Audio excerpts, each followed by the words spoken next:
I got about a 60% chance of it raining today.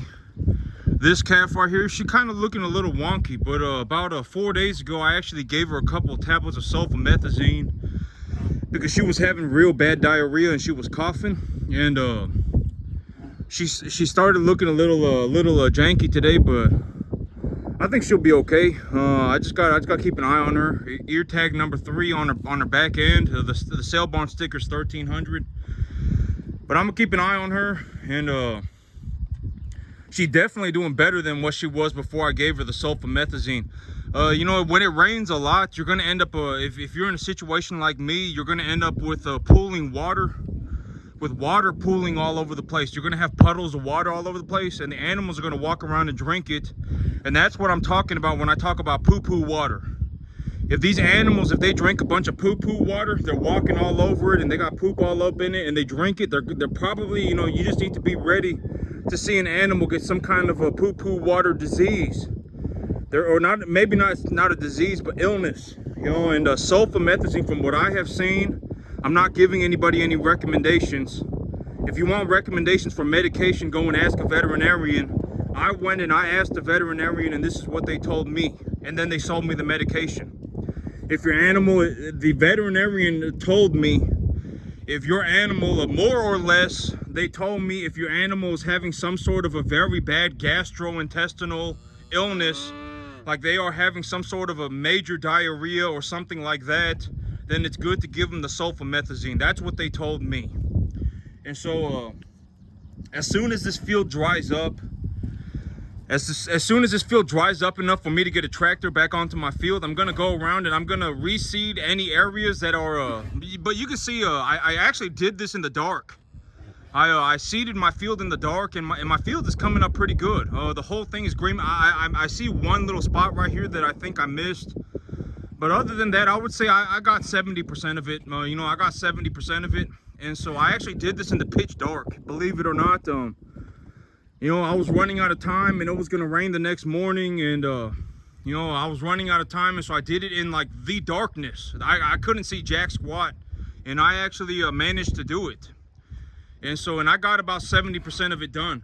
But here, as soon as my field dries up enough for me to get a tractor onto the back of my field, I'm gonna go back there and I'm gonna reseed. I'm gonna put seed on any spots that are bare. Anything that doesn't have seed on it, I'm gonna drill seed on it.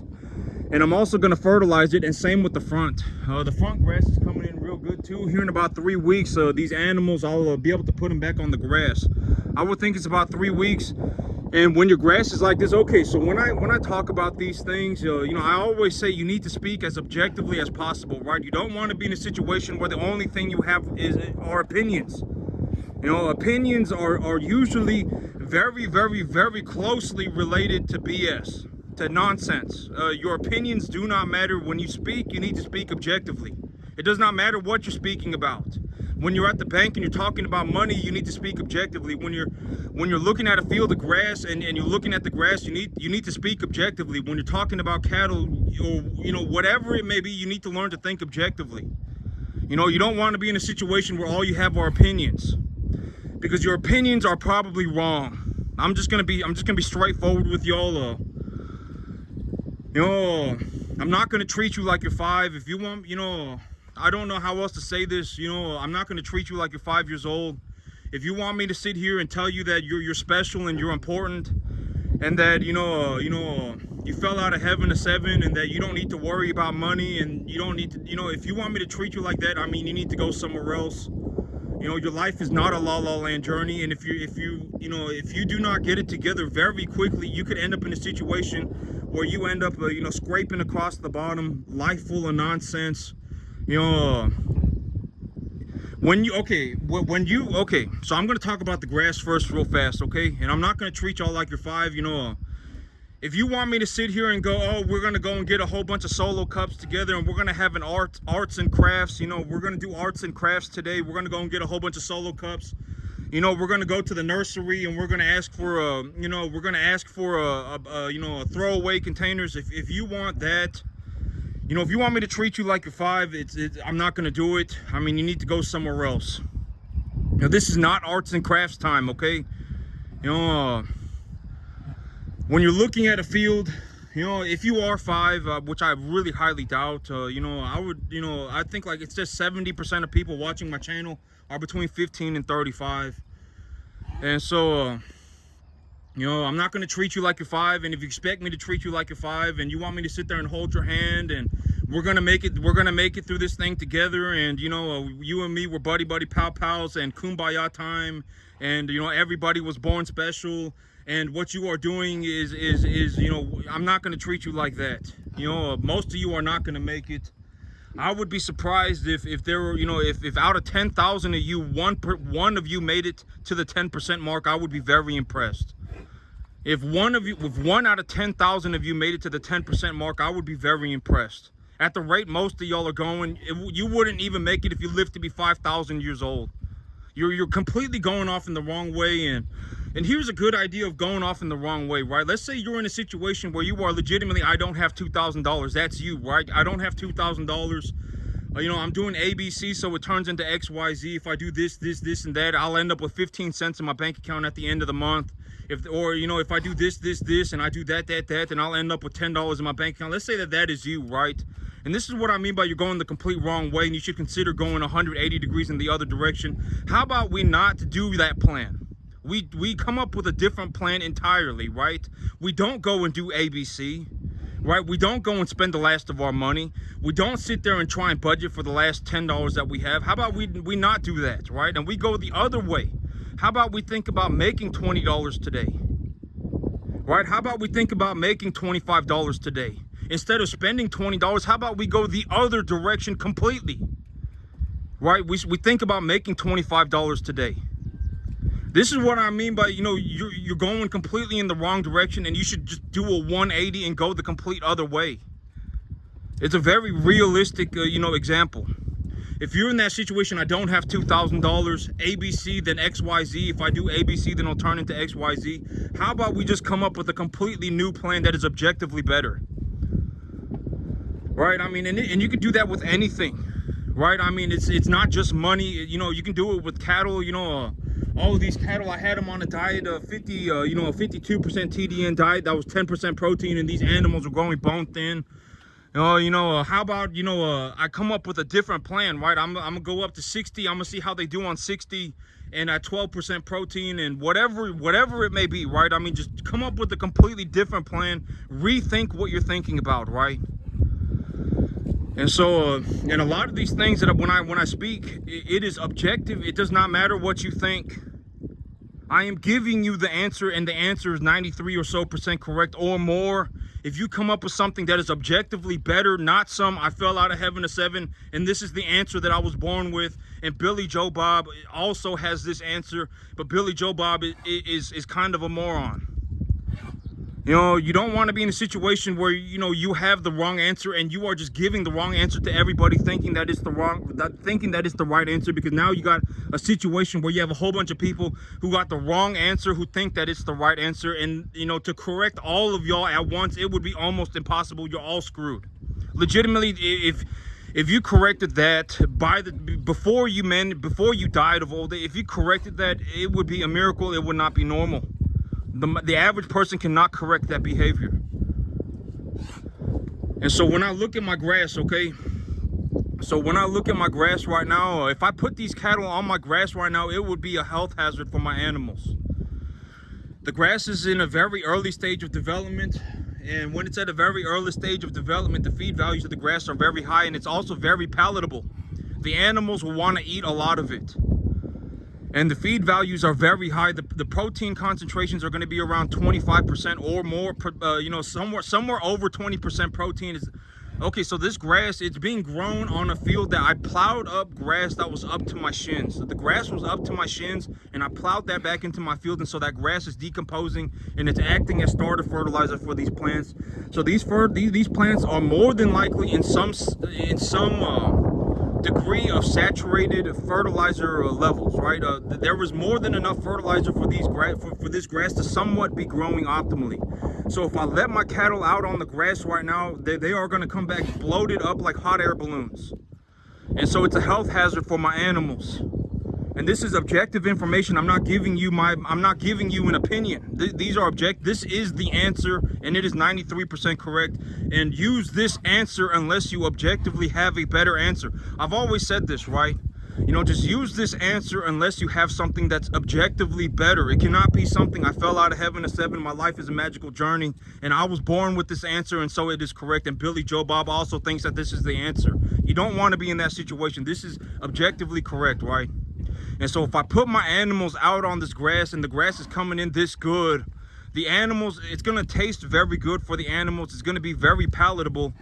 And the feed values of the grass are going to be very high.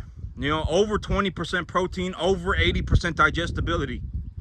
And so if these animals are walking out around on this grass, chewing up the grass, they are going to have, you know, I could very well end up with animals, you know, 20% of my animals bloating. I could bloating severely, and one of my animals could even die. And so, you know, here in about a week, when as soon as my field dries up, I'm going to go over my field and I'm going to put a little bit of fertilizer on the grass. And I'm also going to reseed the empty spots.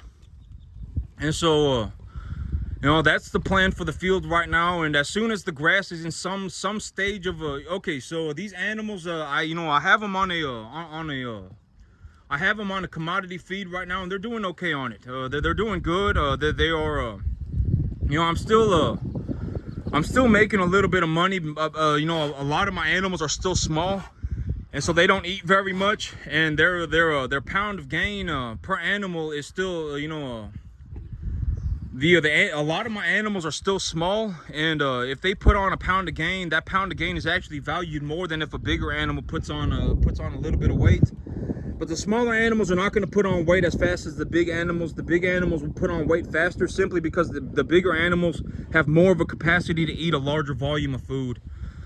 And so right now, I would say, you know, I'm still making a little bit of money. You know, this is actually a very good time to say it. You take a look at my animals right now, and I got them on this feed, and you know, I'm making about, I would say, I'm making about maybe about $1,500 to $2,000 a month. And if these animals were if these animals, I would say that the average weight of my herd right now is at about 550 pounds, 500 pounds. And if the average weight of my herd went from 500 to 800 pounds, I would be losing money, you know, because I would have to feed them so much more food that I would be losing money. And so, you know, this is what I mean by you don't want to be in a situation where you are just feeding the animals outright and you don't have some kind of a strategy or an idea or a plan to produce the food for the animals yourself. And when it comes to working by yourself, okay, so when it comes to working by yourself, the thing is, you know, I'm not saying that everyone should go off and work by themselves forever.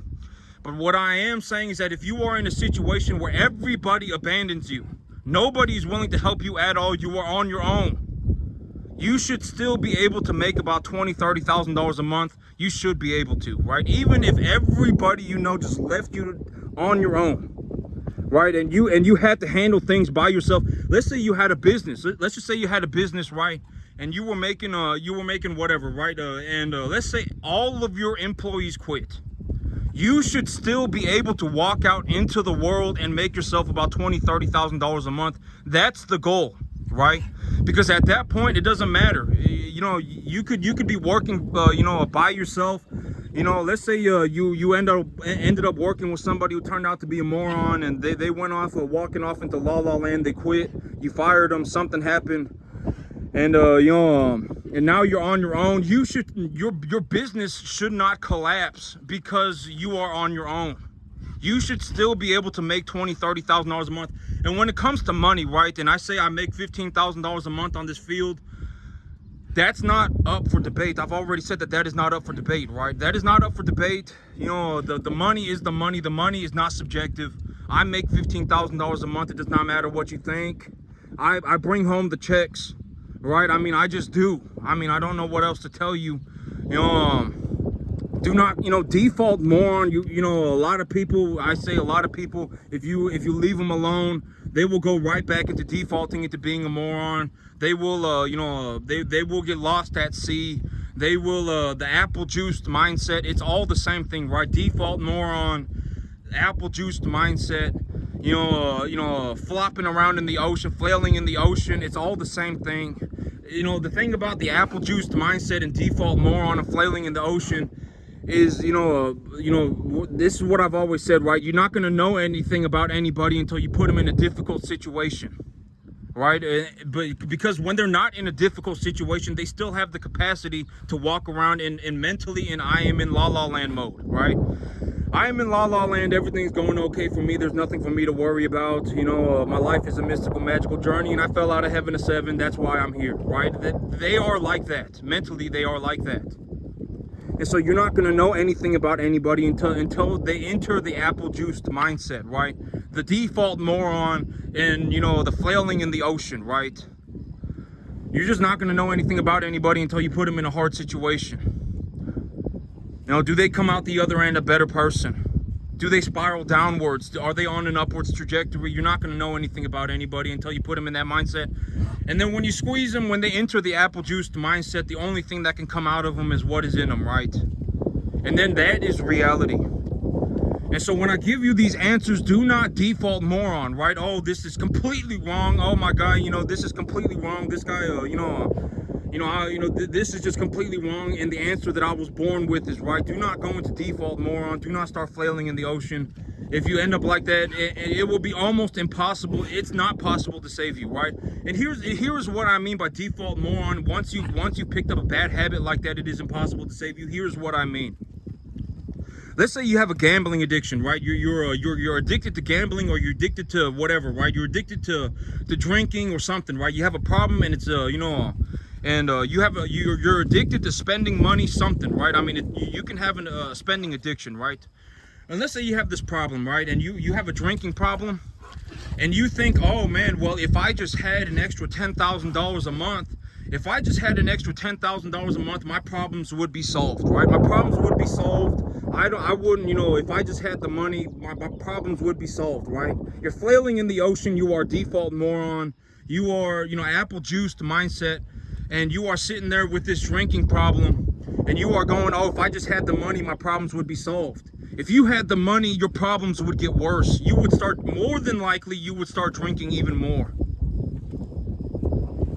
Right? I mean, it's the same thing with if you have a problem with spending money. You know, if you spend a boatload more than you make on a regular basis, you know, if you had more money, you would just lose all of it again. You would. I mean, we just gonna have to, you know, I don't like saying this, right? Like, I would like to say that if you are an alcoholic, that you could turn on a dime tomorrow. You could turn on a dime tomorrow, and I would love to say that, but most of you, it's not possible. If you have a problem it is that severe, you are more than likely stuck forever. You are. And so, you know, if that behavior was corrected, it would be a miracle. I mean, you know, I don't know how else to tell you this, but a lot of people end up dying that way. They will live their whole life like that, and then they will die. They do not ever make it out. And so that is the portion of reality that is like, you know, I'm not going to treat you like a 5-year-old. If you want me to sit here and hold your hand and say we're going to make it through this thing together, and we're going to have an arts and crafts time, and this is going to be la la land journey time, you know, in reality, what's going to happen is if you try and start a farm, if you start a farm business, if you start a cattle business, and this is what I mean by when I make these videos, I'm looking to just show you the answer. I'm looking to just give you the answer, because even if you made it to the 10% mark, you would be better off than 99.999% of people in the farming industry. You know, in real life, right? In real life, you know, I've already said this, but you know, I'm not helping. I don't help nobody, right? I don't. If you die tomorrow, I do not care. You know, the business that I run produces beef. This is what your beef looks like. A lot of people don't know this, but this is what beef looks like. You know, I'm in a business that is very important. The beef is not going to fall out the sky. And so somebody needs to be doing this, right? And I'm not going to leave my business producing beef to go and hold somebody's hand who is not savable. You are stuck in the ocean forever. You are in the apple juiced mindset. You are flailing in the ocean. You are default moron. You are defaulting into being a moron again. You know, I don't have $2,000, right? I mean, you're going back, right? You will always, anytime you enter a stressful situation, you will go back into that mindset. It does not matter what it is. I want to run cattle. I don't have $2,000. Default moron. I was born with the answer. The answer that I was born with is, you know, is my La La Land journey, and I'm gonna go and do this because I was born with the answer. You know, when it comes to growing grass, I don't have $2,000. You know, I don't have $2,000. The answer that I was born with is correct. Billy Joe Bob thinks that my answer is also correct. Default moron. It does not matter what we're talking about. We can be talking about cattle. We could be talking about grass. We could be talking about business. We could be talking about money. We could be talking about spirituality. Anything. You will always, the moment you encounter that stress, you will default into being a moron. You will go into the apple juiced mindset, and you will start flailing in the ocean. It does not matter. And that's what I say. You know, correcting that behavior would become a miracle because it is so integrated into your life, into every facet of your life already. It does not matter what we're talking about. If we're talking about cattle, default moron. If we're talking about grass, default into being a moron. If we're talking about business, you default into being a moron. And so, you know, maybe if I, you know, but I'm showing you, when I show you this business, I'm telling you the answer. I make $15,000 a month. I'm not asking, I'm not, you know, doing what I'm telling you. I make $15,000 a month. It does not matter what you think. And so, you know, I don't know how else to put that. It just is what it is. I mean, I make $15,000 a month. That is the answer, and it is 93% correct.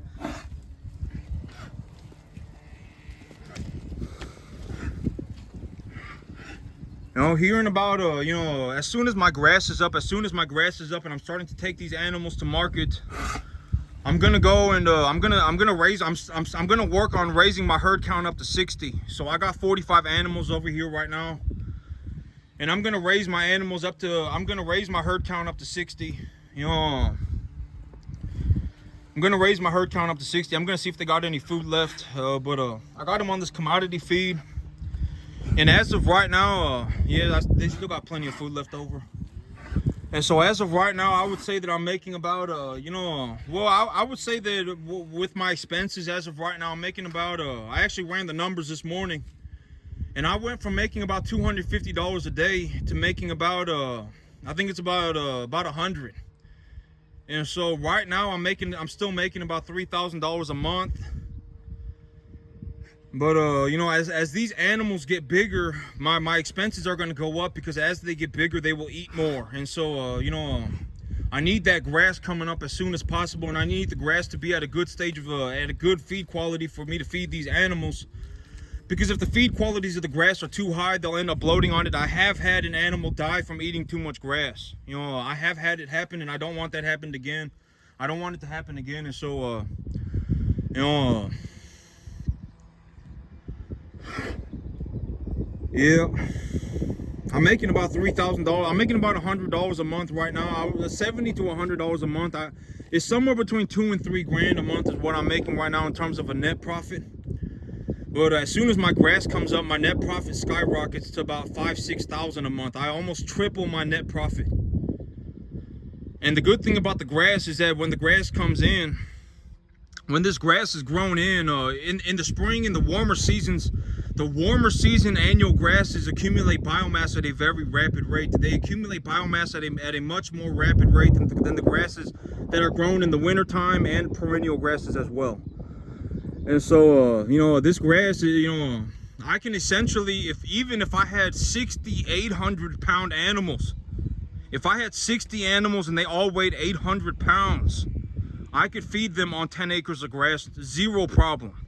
As long as I got 3 to 4 inches of rain a month and it stayed under 90 or 95 degrees Fahrenheit, and I got 3 to 4 inches of rain a month, I would be able to feed close to 80 600-pound animals on my grass, just grass, and it would cost me about $550 a month, maybe $750 a month, and I could legitimately run, you know, 60 800-pound cattle on 10 acres of grass, on 10 acres of good grass.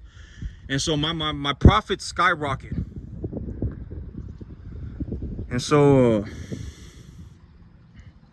but I'm giving you the answer. I mean, a lot of y'all don't have time. You know, if you don't turn around tomorrow and you know, you know, if you're, you know, a lot of times if you even, you know, even if you're 15 and I took a good look at you, I mean, you know, 9,999 out of 10,000 people don't make it.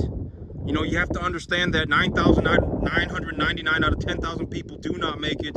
Most people will never understand what it looks like to invest $750 a month and make 15 grand.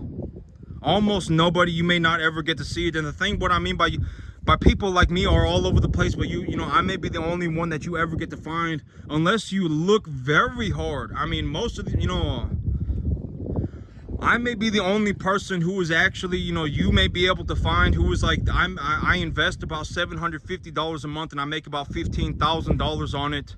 I may be the only person you ever get to find who is doing that. You know, I may be the only one.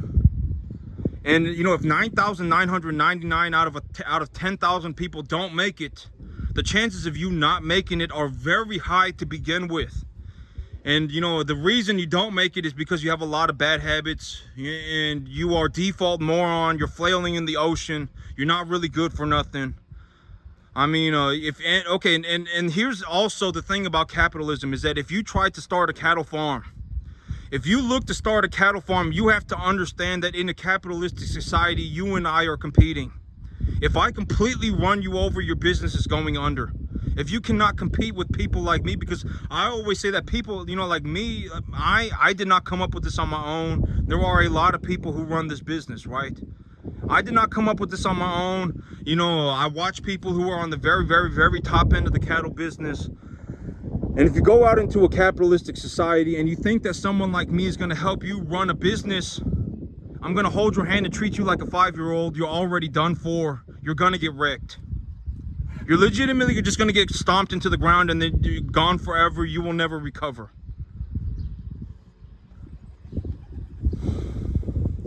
And so when I make these videos, I'm looking to give you the best information that I can, and I'm not turning this into a competition. This is not a competition.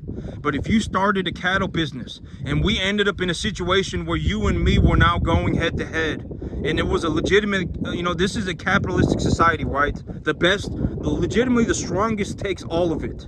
You know, the strongest will take like 90% of everything, and then everybody else will be stuck fighting for the 10% that's left over. That is how capitalism works. That is how things should work. Because if you look at it, why do the people on the top make it to the very top? Right? I mean, why did I become a better cattleman than 99.9999% of people? Why did I, you know, why do I make more money than 99.999%? Or it may not be 99.999%. I mean, I don't know what $250,000 a year of income turns me into in terms of, you know, in terms of percentages. I don't know what $250,000 a year turns me into. I don't, when I raise my herd count up to 60, I make probably about $250,000 a year. At 60 animals, I may do a little bit more. But at $250,000 a year, I don't know what that term puts me into, that's something I can go and look up. But and it also depends on where you live. I'm gonna be honest. If you live, if you live in a city where you have to pay 60% of your income in taxes, if you have to pay 50% of your income in taxes, and you make $250,000, well then, good luck with that. Because your rents are also probably very high. Your cost of living is also probably very high, and I don't know why you'd want to live in a state where you have to give up 60% of your money to the government. I don't know why you'd want to do that. And I don't know why you would want to live in a state where you have to pay $2,500 for some little 550 square foot apartment. I don't know why you'd want to do that. And when I give you, this is another example of me just giving you the answer. I am telling you that you can go out and right now and you can buy a 20-acre field for about $1,000 a month, maybe even less. I am telling you that is the answer. Do not default moron. Do not go flailing into the ocean. Do not go into I don't have $2,000 apple juice mindset mode. Do not do that. I am telling you that is the answer. If you go to the bank right now and you take a loan, you can buy a 20-acre field for about $1,000 a month. But that's it for me today, YouTube. Y'all have a good one.